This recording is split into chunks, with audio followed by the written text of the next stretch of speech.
Hi, this is Margaret East. I'm finishing my Innovative Educators project for the Sandbox.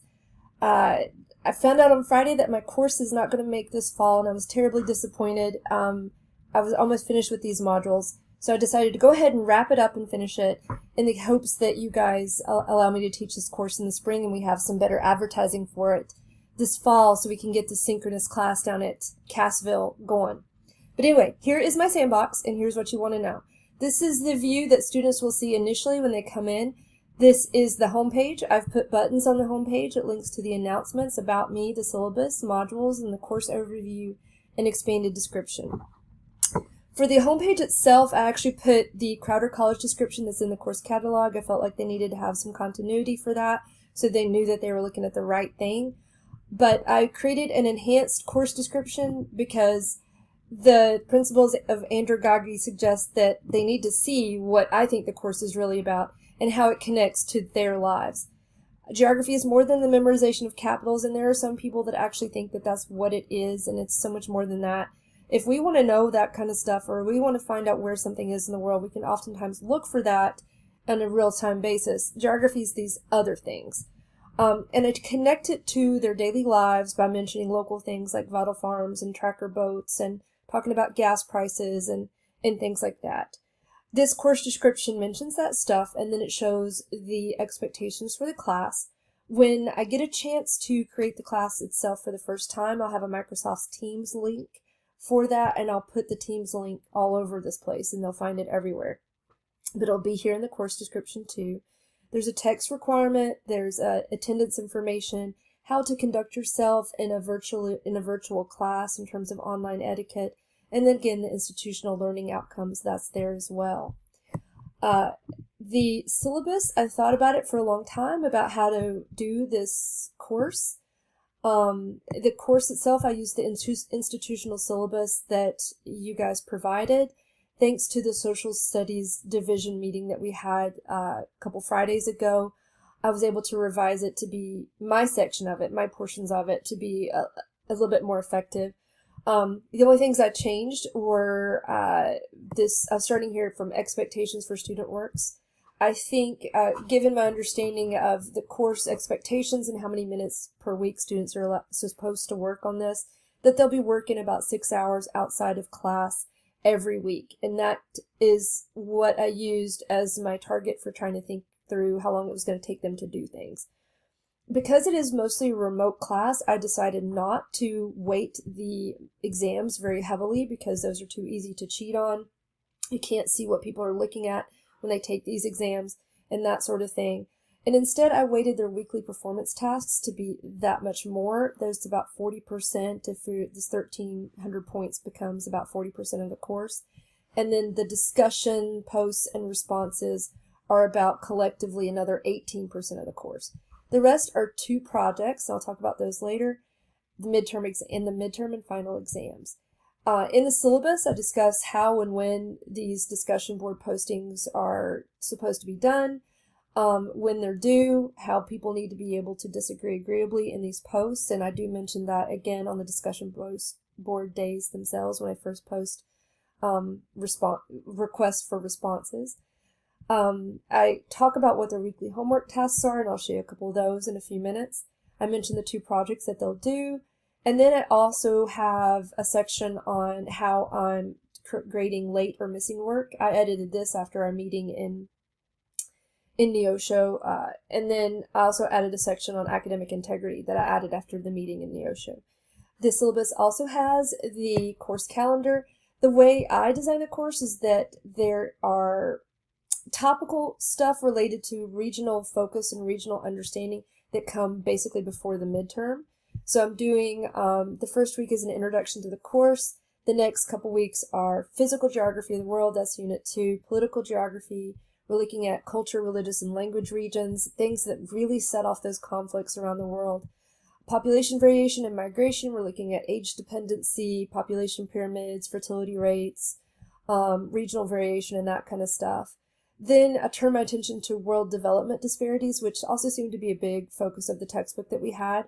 And I discuss economic geography, and their first project is due the following week. and it's a standards of living comparison project of 2 countries. It will look somewhat similar to, let me find it here, this Iran-Israel comparison that I did a few years ago, way back in high school, 2023 now. They'll prepare something that looks like this for that kind of project, and then they'll present it in class. I'm thinking that might be my only true collaborative project that they will work on together if I have enough enrollment. If I don't have enough enrollment, it'll be a single person project. It's not really that difficult to do, and I do weight it more than a normal week's activity, but not that much more. Their second project is a country profile, and they use all the stuff that they've learned in the previous weeks to perform a country profile on one specific country. So if their country is, say, Ghana, they're going to be presenting their country profile, which includes infographics and other information, the night that we study Sub-Saharan Africa. They give it to me, and I give a lecture on Sub-Saharan Africa, and then they can chime in with what they've learned about that country that night. I'm not specifically thinking these in terms of presentations, but I will post their infographics for the rest of the group to see. This is the way that's the way I designed the course. Let's get to what you wanted to see in terms of what I created here for you. All my modules, and there are quite a few of them because I have, I think, 14 different modules, which I haven't fully fleshed out, all of them, because I stopped working on it when I realized I wasn't going to teach it this fall. But I have an introductory module that has all those introductory course pages on it. But then the first instructional unit module, they all have a unit overview and a to-do page. They have a lecture page, which is just a link to the lecture for the course. They have a discussion board, and each discussion board shows when the reply to the topic is due, when required replies to people's postings are due, that sort of thing. They all have a link to the performance task that they're supposed to do that week, and I'll show people how to do it. They have a practice quiz. Now, the practice quiz is going to help them review for the midterm and the final. It's not intended to be a grade. So all of my practice quizzes say specifically this is non-graded, but it is for you to get ready for the final and the midterm. And it shows what I consider to be important from the lecture, important from the performance tasks and that kind of thing. And then they have a wrap-up and look ahead. I'll show you what some of these look like. So in the first discussion post, for instance, this is what my discussion board post look like. This one's a little different from most of the ones that they will do. The first week I'm asking them to introduce themselves and describe themselves to the rest of the class. And then I'm asking them to post a picture of a place in the world, a country in the world, and show us the animal that helps us remember its shape. In the lecture, I will have shown them that I think Iran looks like a snail, and they will post something that looks like this. On all of the discussions, so they will find their own country and post their own thing there.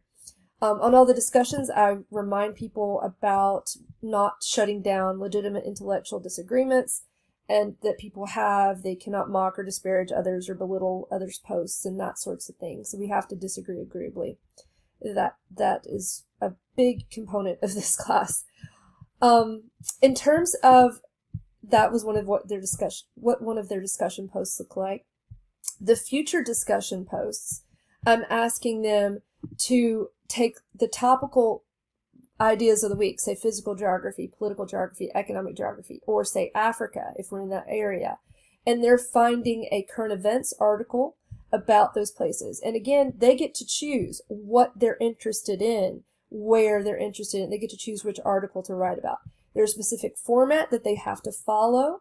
And then people get to, and the last one is section F is a reaction to what they've read. And then they can pose questions for their classmates. This is things that people can respond to, that sort of thing, after they've read other people's postings. I intend for this to be the format of all the discussions for the rest of the semester. And I gave them links to help with doing these things. So I created a page for them to have good online sources that they can use to find various things. And I tried to be very robust with this in the beginning so they can come back and use these all across the course for the entire semester.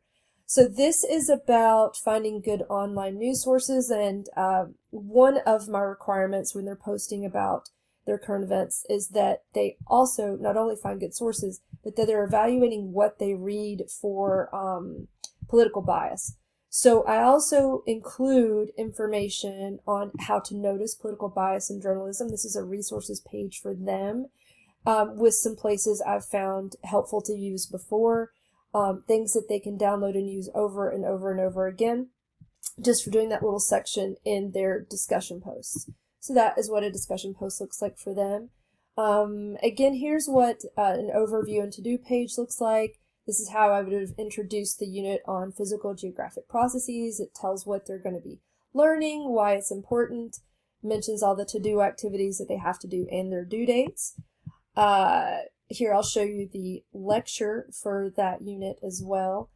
It takes a long time. So I put my lectures in here like this, and when I actually get a chance to teach this class, I'll update these a bit to add more of the alt text and possibly some updated images and descriptors of those images. They don't have some of that right now, and they probably do need to have them. But here, this is the Unit 2 Living Earth, and it takes so long to download it, to get it. My internet's not working really fast today. I wanted to show you what those typically look like. See, that was Unit 2 that I'm showing there. I have Unit 3 already open right here. Let me just go to Unit 3. So this is the unit on political geography. This is what they'll tend to have the same looking format. So I've updated a lot of these, some a little bit already. This has a local Missouri impact on it for political jurisdictions around the world. For this one on political geography, I have various things where we're looking at reasons for conflict, reasons for cooperation, regional political unions and political alliances and things like that. Things that I mentioned here very hard, I may not have them even look at in the textbook, or things that are in the textbook that I have them look at very closely in a performance task.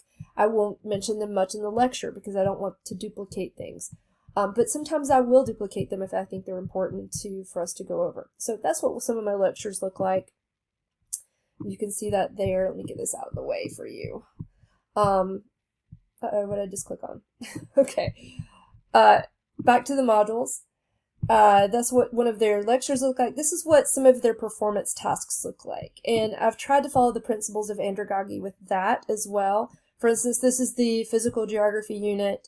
Their first task is they can pick one of two videos, documentaries to watch, one on Hurricane Helene and one on the LA fires. And then they have to describe the geographic phenomena at play and then discuss the roles government or developers and others have in better managing and mitigating the events in the future. That's one of their first tasks. The other task is to choose another hazardous event somewhere outside America. And then it's pointing these other tasks are asking them to look at their textbook.